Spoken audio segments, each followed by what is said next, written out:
It's guys out here who value more than just your body. Like, you don't have to give your body to go on dates, to get into a relationship and all of that. Like, you don't have to lead with that, is what I'm saying. You don't have to be celibate like me either, but I'm saying there should be a balance. Like, you shouldn't think that, okay, having sex with him is going to automatically get me into a relationship with him.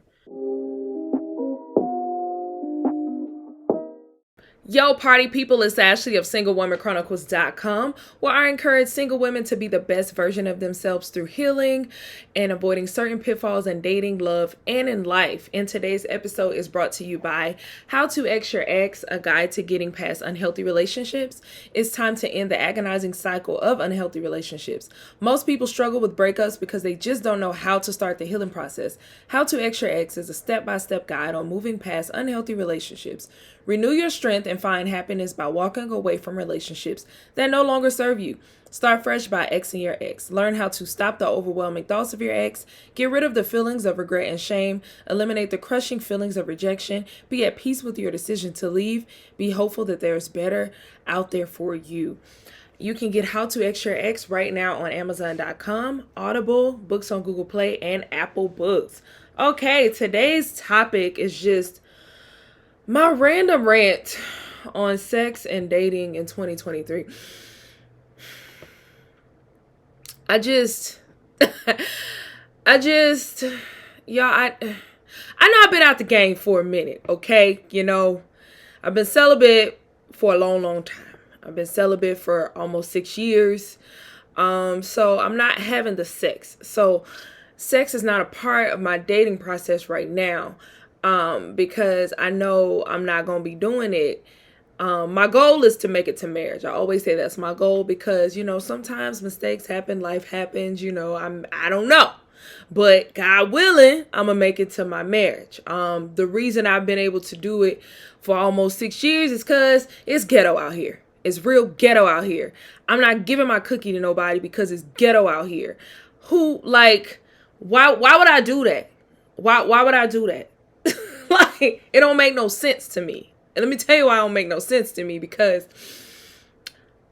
in order for me to trust somebody with my body, I need to trust you with my mental and my emotional.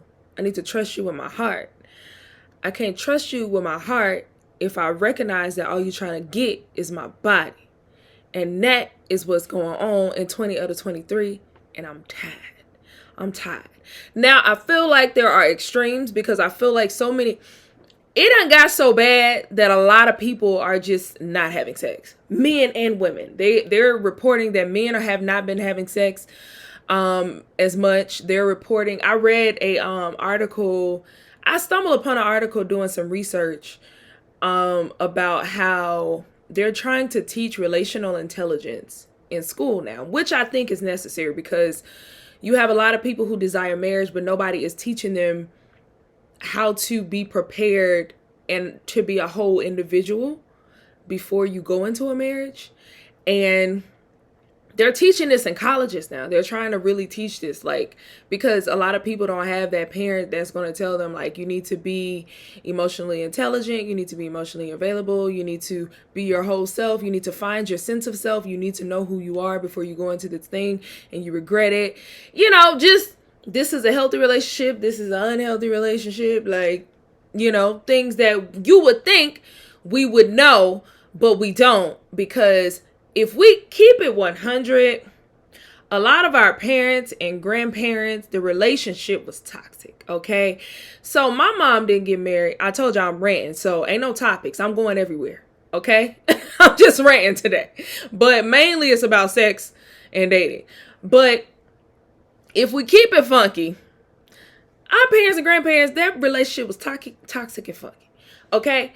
My mom didn't get married until she was 50, so I didn't see it with her. She was single raising me. So there's really not much to say there. But my grandmother and my grandfather, their relationship was toxic. I'm not about to put my family business out there. We're just gonna say there was toxic, okay? But let's think about it. If we look at the masses, back then, up in the 60s, 70s, okay? This is when people was getting married at like 14, 15, 16 for survival. They were getting married for survival because the woman needed the man to go make money because she couldn't get an income, especially as a black woman, because this was like around the time segregation was still going on in the 60s, y'all. Like, it's not that far back. Like, we were just coming out of segregation. I'm from Mississippi, so it was still racist as a mother. Like, you couldn't get no jobs out there for real that's really gonna take care of a family. So women were staying with men because they had to. A lot of men had several families around the way. Women couldn't work, couldn't think for themselves, so the men was just dogging them out. Like, that's what the examples were. So I feel like our generation has gotten the short end of the stick on a lot of things. Not only the job stuff, because of course, if you're like me and you came out of college in 2011, 2012, it was a recession. So there weren't no jobs for real. So that's how we get this hustle mentality. Now, it helps us because we're more entrepreneurial now than we were. But at the same time, like, everybody, this is another rant. Okay, not everybody can be an entrepreneur. Can we? I'm so sick and tired of entrepreneur Twitter, Instagram, TikTok. Not everybody can own their own business. Not everybody wants to freelance. Not everybody wants that. Stop. Just stop. As a person who is self-employed and who is a freelancer and who has been doing this since 2016, I'm tired, okay? I'm not gonna lie to y'all. I tried to go back to corporate last year, but I couldn't get no job because my work history is inconsistent because I've been self-employed for so freaking long. And I guess God was like, no, you're not going back.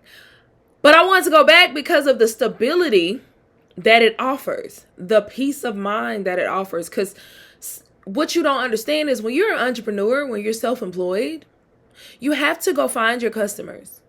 Like, yes, they can find you, but you have to put yourself out there. You have to market. You have to be good at marketing. You have to be good at social media. You have to be good at your branding, your mess. You have to be good at these things. You got to pitch. You got to send proposals. You have to pursue the client. Before, like, when you're beginning, you pursuing your clients. They're not coming to you because they don't know you. You're new. You got to pursue them. So if this is for anybody who somebody been in your ear talking about, hey, it's time for you to start a business, and you feeling a little uneasy because you feel like maybe that's not your calling, baby, stick to that 9 to 5. It's stable over there. If that is your dream, if you want to be in corporate America, let that be your dream, bro. Like, I'm just tired of people bullying folks who have a 9 to 5. That is okay. I would be there with you if I got hired, but they didn't hire me. So this is just shouting out to y'all because I'm just tired. Now, some people, God may be calling you to be an entrepreneur, and you got to take that up with him. That was my calling. And obviously it still is, because every time I pray about a job, hey, let me go back, God be like, no. So yeah, I'm not like the others. I'm not like one of them. I'm not the people that is out here telling you, oh my God, it's so wonderful being self-employed. It is amazing. Every day is like sunshine and rainbows. No, I'm tired. I am tired. Okay. I be doing 65 different things. Okay. I am the manager, the CEO, the marketing person, the social media manager, customer service. I'm front of the house. I'm back of the house. I'm in different houses. It is a lot. Okay. And this isn't to discourage anyone. This is just to let you know you have to have a certain level of mental fortitude and emotional fortitude in order to be self-employed, to be a freelancer, to be an entrepreneur. Like, what? I have several friends who are, and we all be talking like, bro, this junk ain't easy. Even when you get to that level where your business is doing well, the maintenance ain't easy. It's kind of like working out. When you lose the weight can come back. Like, it can definitely come back immediately if you don't keep doing what you're doing or leveling up your workout, because your body eventually gets used to the workouts you've been doing. So you have to level up when you get in shape. So when you're a beginner, eventually you're going to be intermediate, And when you're intermediate and you conquer that, then you're going to be advanced. And when you're in advanced, then you have to do outrageous workouts. I don't know if you be watching these crazy trainer, like that crazy guy who, I don't like him, the one who be lifting the equipment. Like, he be lifting the seating and the dang on dumbbell machine. Like, dude, sit down somewhere. Sat down. But yeah, I just went on a whole rant, but I done told y'all I'm ranting today. But yeah, that's what I was doing. I don't even know where I was going with this, but I just wanted to let somebody know, like, don't let nobody make you feel bad for having a 9-to-5, because ain't nothing wrong with it. I'm tired over here, and I've been doing this for a minute. But back to our parents and them. So they gave us a short end of stick with dating and relationships, because especially in a Black household, your parents, your mom and them, it was very rare. I probably got a handful of people around me who parents were emotionally available, who talked to them about dating and relationships up front, not on the back end, not when they made a mistake, not when it was just about sex. No, so they didn't know that. So us understanding what it takes to have a successful relationship, that knowledge is lacking. Because if you think about it, people talk about what it takes to have a successful marriage, but nobody's talking about the in-between when you're younger and you're just out here dating and you're just trying to figure it out. Like, nobody's really talking about that. So I stumbled upon this article and they're trying to put it in schools. I don't know how you qualify to teach that, but I would love to teach that. Y'all saying I'm single, how you gonna teach a class about it? Because I know how to prepare. Like, I definitely know how to prepare and just be out here and not being miserable and not being out here tripping over your feet and giving your cookie away to men who don't deserve it at all. Like, what? What are we talking about? And another thing, just because a man has money doesn't mean he deserves your cookie. Back in the day, when I was outside in my younger years, when I was a hot girl and I used to be outside a lot, and the places that I worked at, a lot of celebrities, a lot of men with money. I used to be a bottle waitress. Before I was a bottle waitress, I waitressed at Justin's, which is P. Diddy's restaurant. It is closed now. But I'm around celebrities all the time. So, of course, I've gone on dates with some. Of course, I've dated men who had money, millionaires. Of course, I'm making them wait longer for this coochie. What? What? You think just because you got money, you going to get this coochie easy? No. Y'all got, see, these folks out here got their game messed up, because to me, when this guy got money like that and this guy got status like that, I'm just another number. How am I going to stand out? I'm going to stand out by not giving him no coochie. And then when the benefits, this is back in the day me, I'm not talking about me currently, because again, this is me in my 20s. I'm now 33. Yeah, back then I would be like, I'm holding out because I'm different. That's how I'm different. Now you might be asking, well, what if he walks away? What if he does? I don't care. I got a free night out. I had fun. We were at a section. I remember a certain athlete I went out with. And I met this certain athlete on Facebook. And he's in the NBA. And this certain athlete was like trying to fly me out before we actually met. I used to always call him a catfish. And he's like, I'm not a catfish. I'm going to show you when I come into town. So I wouldn't let him fly me out because I'm like, if you fly, in my mind, fly me out equals automatic coochie. Okay, ladies, listen to me. Listen to me. Listen to me. These girls out here, these city girls, these chicks out here, it's nothing wrong with it, but just understand what you're getting yourself into. When these guys are flying you out, they are not flying you out for free. Ain't nothing in life free. If a dude is flying you out, he's telling you he's taking care of everything. Up front, always ask or always let him know I'm not giving you none. That's what I do. I done got canceled on, I done got invited on several trips and I up front, hey, you not getting none. And they immediately let me know that I ain't going. And I'm okay with that. Because guess what? When I go, I ain't going. When I get there, I'm not going in your room and giving you no cookie. I'm not doing it. But to avoid being out here on the internets, on these videos with these men, and you seen them with these guys, they fly these girls out. These girls thinking they gonna pull a fast one on these dudes. These dudes get upset. They start kicking them out, sending them back to the airport, and they're mad because they're like, well, you not giving no coochie up. And the girl is like, well, who said I was? I mean, in my mind, I'm sorry, this is just me. Flued out, mean coochie. Flued out mean you giving the coochie up. That is just my thought process. And in order for me to save myself, I am going to ask you or tell you up front, hey, I know you're trying to fly me out, but just because you fly me out, that don't mean you get no coochie. Let's have this conversation now, because I don't want no surprises. I was listening to Dear Future Wifey podcast, and this guy made a good point. He said, it's a lot of folks out here, a lot of women out here who they feel like a man's money they're obligated to a man's money. If you feel like that, then you can't be mad when he feel like he obligated to your coochie. Let me break that down the way he said it, and it made a lot of sense to me, because I'm like, oh, brother might be on to something. He said, when you go out on these dates, and when these guys are taking you to these extravagant restaurants, he's buying you this, he's buying you that, and when you telling the dude, in order for me to go on a date with you, you got to cash at me $100, $300, $500 and all this, because you feel obligated that because you're pretty, because you're beautiful, that he's going to do this for you. Don't get upset with him when he feels obligated that he's going to get all of you, meaning your vagina.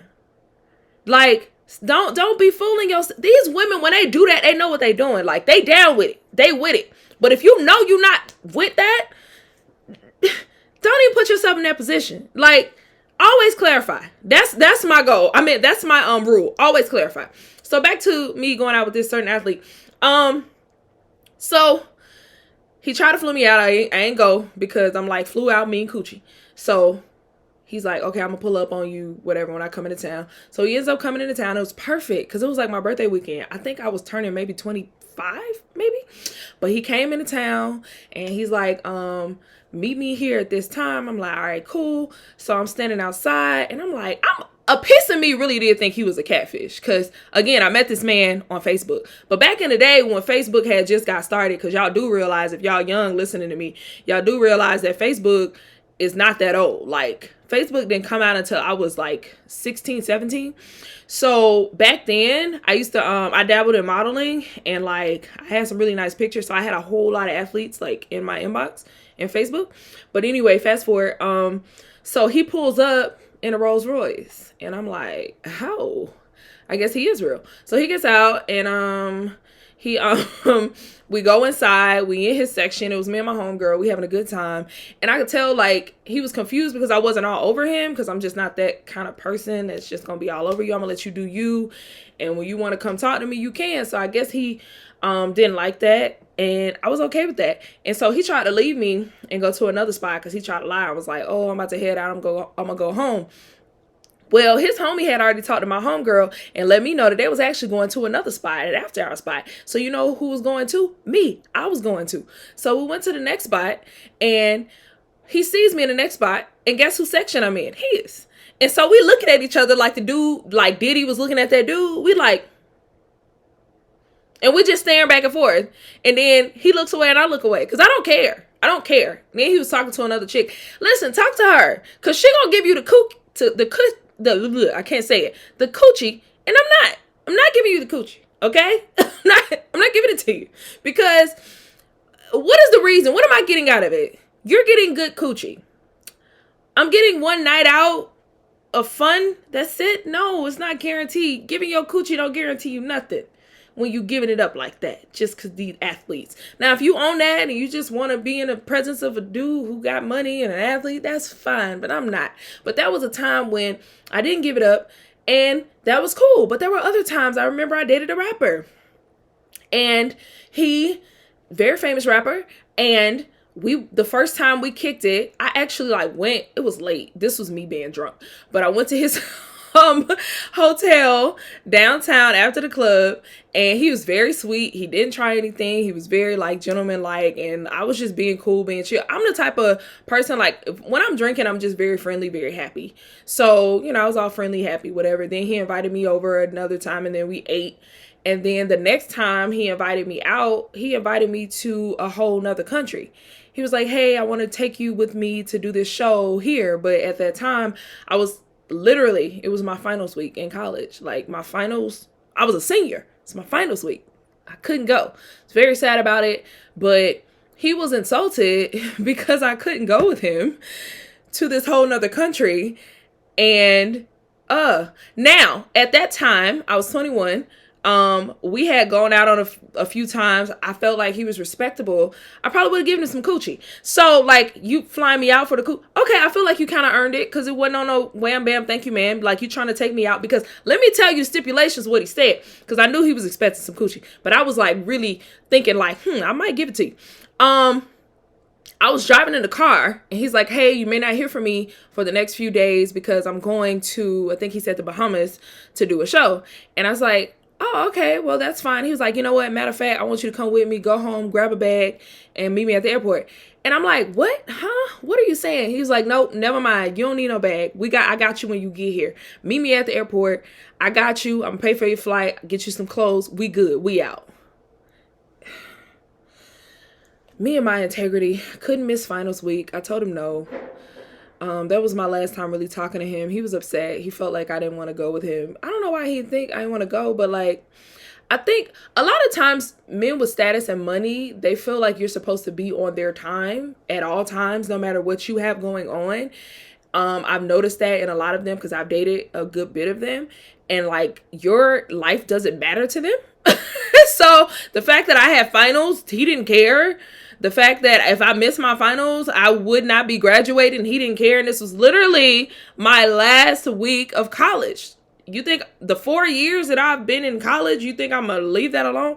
But anyway, I said all that to say, yeah, I didn't give it to him on the first night. I didn't give it to him on the second date. Like, I was not going to give it to him until he earned it. He definitely earned it. When, one, I knew he liked me for more than just sex, because we had hung out. Like, we had never done anything. We talked, we laughed, we kicked it. Like, it was a good time.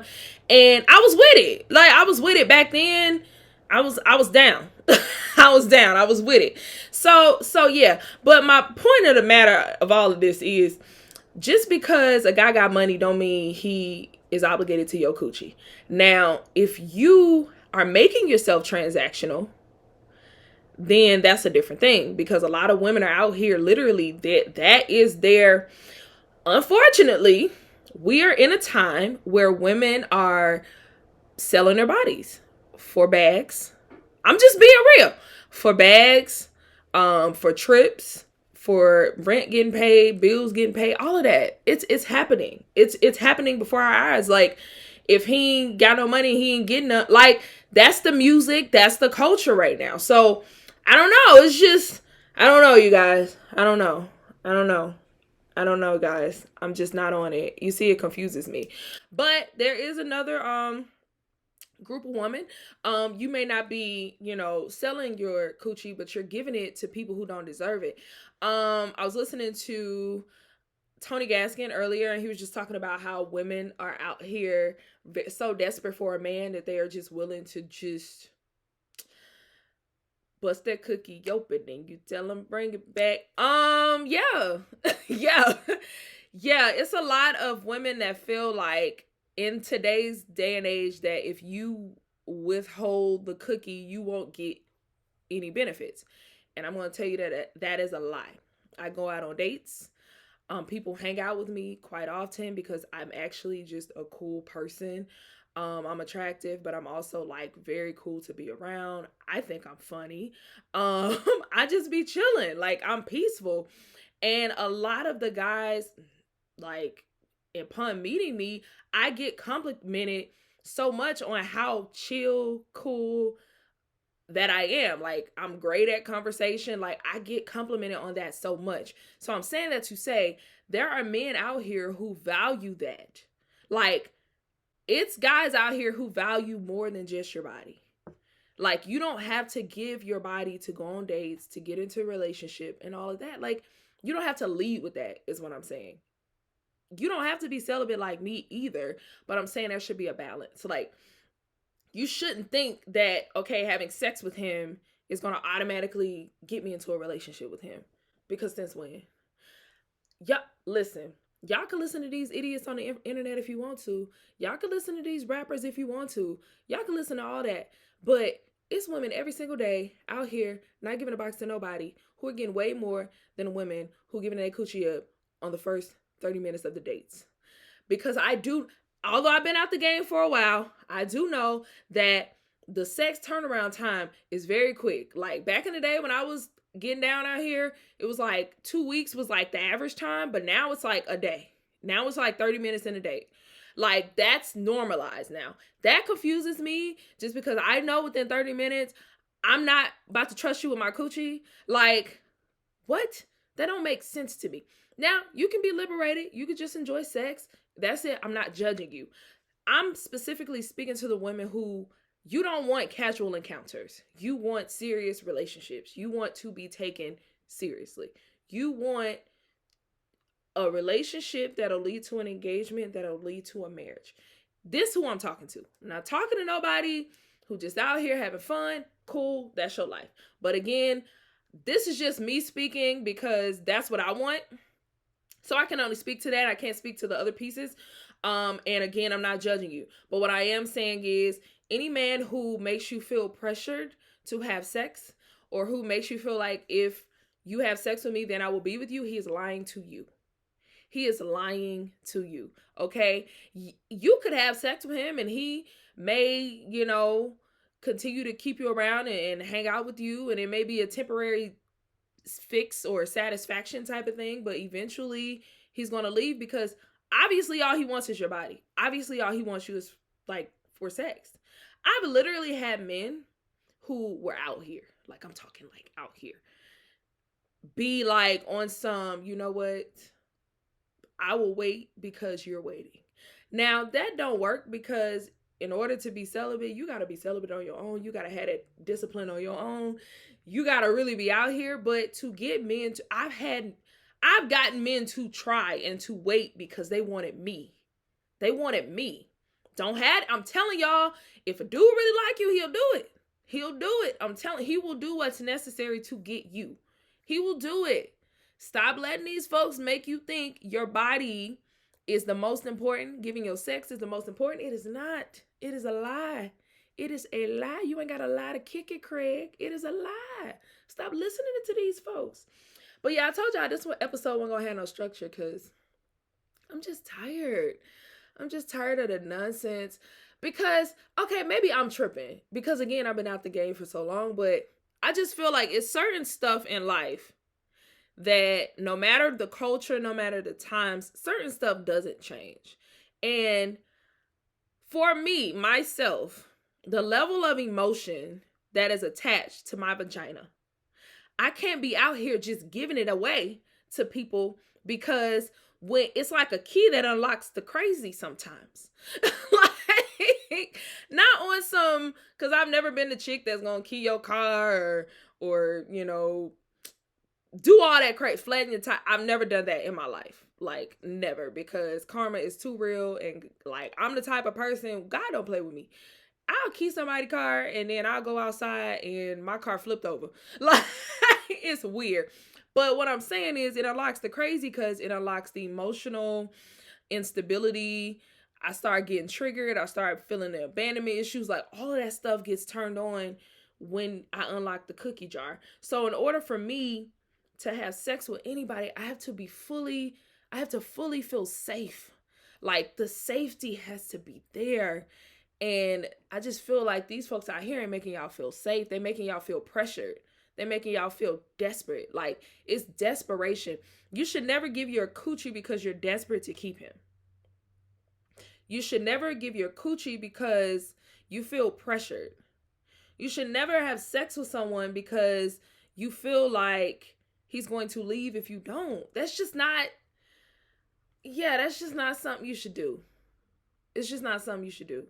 Well, that's been my rant on sex and dating in 2023. Hope this helped somebody. I don't know. I was all over the place with it. All right, bye.